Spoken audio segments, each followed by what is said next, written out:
Reb Z, RZ, or Stu. I want to welcome you all, Shalom, to the AKEDA Foundation. This is a little initial introduction. We've not done anything on social media yet, so this is our first step. The AKEDA Foundation was founded right after the first of the year. We're incorporated in the state of Delaware. We are certified for our activity and where our main office is at this point, which is in Vermont. And as you can see from our website, our Facebook page, and our profile page, that we have been very active in keeping things up to date with regard to events in the Jewish community, events that AKEDA has been a participant in, a weekly drosh, and a Chevra letter that goes out that talks about contemporary topics relating to the weekly drosh, and a little walk down memory lane. And the glue that ties it together is the drosh for the Torah portion, and of course, references to music, regardless of whether they're show tunes or rock and roll, that have been metaphorically covered by the artists that came from the Old Testament, and in particular that section of the Parsha, the segment that we read. AKEDA's beauty lies in the fact that we are a non-denominational Jewish organization that believes that inclusion versus exclusion is the way to operate. We actively participate in Jewish and interfaith life cycle events, and we welcome members of other faiths to join our organization. We believe that sharing in terms of activities in blended households, because it's so prevalent today, something that should be welcomed and not hidden in the shadows. We believe that in coming to you by way of social media, or perhaps in local meeting places, or local services, or local life cycle events, that you'll get a chance to meet myself, Cheryl Brown, my administrative assistant, Stephanie Brown, my outreach coordinator, and Jen Brown, our graphics whiz, that keeps all this going. For me, this would be an impossible venture because I'm still in love with the IBM Correcting Selectric typewriter for those of you in my generation. What are the three principles that AKEDA relies upon? We rely upon Torah and Tanakh, the Bible, the teachings of the Bible, reading the Bible, which also includes the Haftorah, which are the prophetic lessons that follow each Parsha each week and on holidays for special occasions. We believe in avoda, ritual and cultural worship, the special things that we do for our holidays, and also for interfaith. If there are cultural or ritual events that we're going to be sharing in, because families are blended and they want to have the traditions joined together. And last but certainly not least, we have Gemilut Chasadim, the acts of loving kindness. You know, Neil Diamond's song about brother love, where one hand is extended to the sky for God and the other hand is extended to help out your brother or sister, is the motto that we go by. We are our brothers and sisters' keeper. That was in Genesis when we had the discussion between God and Cain and what happened with Cain and Abel.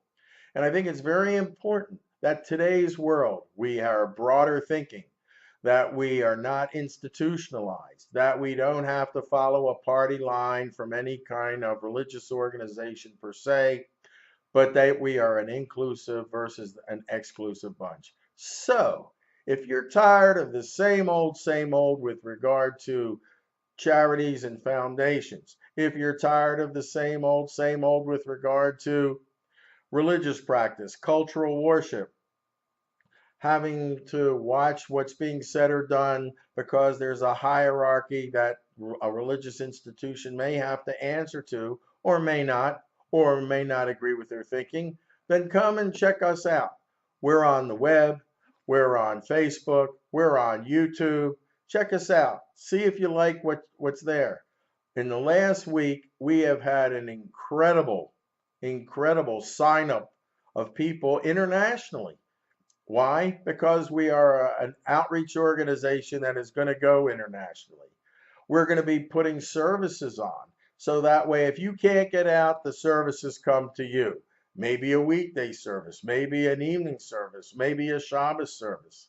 Maybe it'll be Mourner's Cottage. So if you lose someone in the Jewish tradition and you have to say memorial prayers, but you can't, We will help you get through that so that way you can. When we go to Jewish holidays, we're going to give you a primer on the holidays. In fact, the first installment of that is going to be coming up after this introduction to AKEDA for Tisha B'Av, which is the 9th of Av, which is probably the saddest holiday of the Jewish calendar because it's the commemoration of the destruction of the first and second temples by the Babylonians in 586 BCE and then the Romans in 70 CE. And their do's and don'ts. And so for those of you that are interested, there's going to be a Tisha B'Av AKEDA audio visual like we're doing here to give you some things to think about.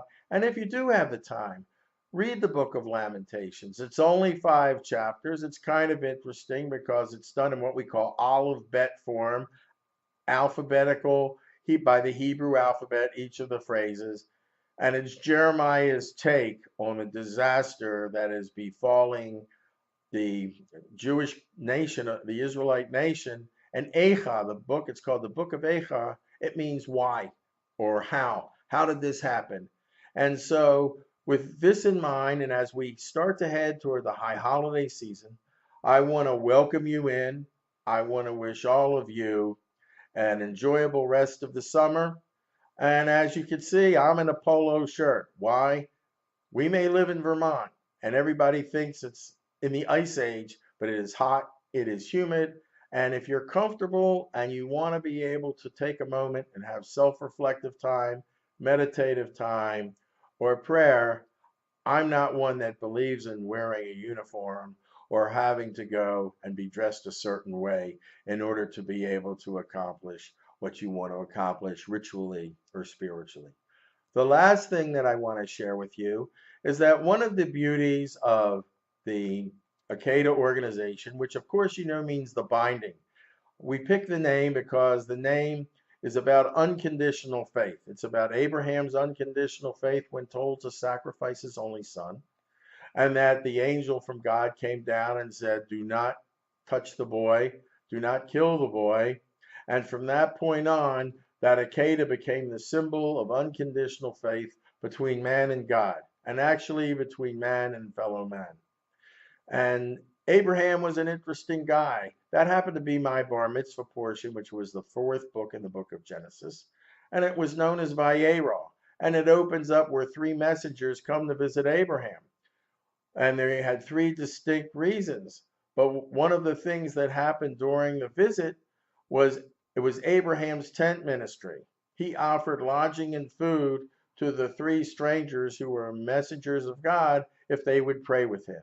And so I ask you today, if you have time, if you are interested, please contact us and we will get back with you. Give us a phone number, give us an email, give us written information, give us a written question.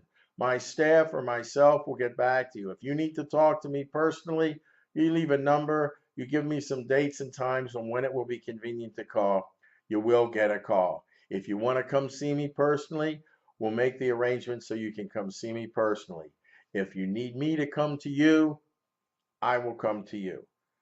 Torah, Avodah, Gemilot Chasadim.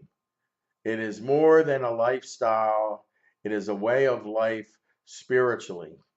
Again, thanks for tuning in. We'll see you down the road. Shalom, lehitraot. Be safe. This is Reb Z, RZ, Stu, signing off. Bye-bye.